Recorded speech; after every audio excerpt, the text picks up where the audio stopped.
We are less than 2 weeks away from the November election, and local candidates are making one final push to voters. In District 140, which makes up Northeast Christian County, incumbent Jamie Gregg is facing challenger Julia Curran. Color 10's Joshua Pineda is live in Christian County tonight after speaking with both candidates.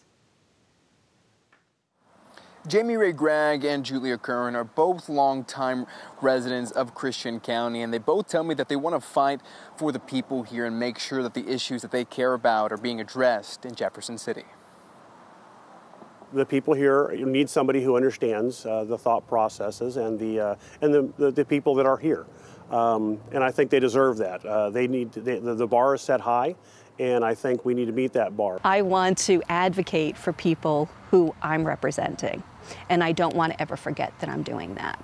That is my job, is representing the people here in Christian County. Republican Jamie Ray Gregg is wrapping up his second year in office, and he tells me his goal is to listen to his constituents and follow through on what's important to them.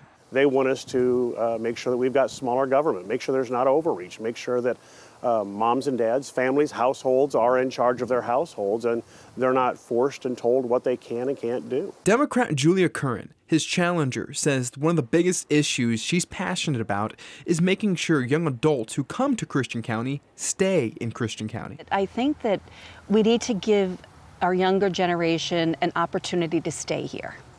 There's just not a lot of really good paying jobs. There's not a lot of homes that people in an age group of 20 to 30 years old can actually achieve, even in rent.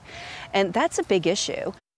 Gregg and Curran have both heard from residents that public education should continue to remain a top priority. They're concerned about the schools. They're concerned about funding for the schools and how it's funded. People are really, they really want us to fight for their education, make sure that we've got quality education for the children. And right now, voters have the chance to vote early through no-excuse absentee voting, and the election is right around the corner on November 5th. Reporting in Christian County, I'm Joshua Pineda, Color 10 News.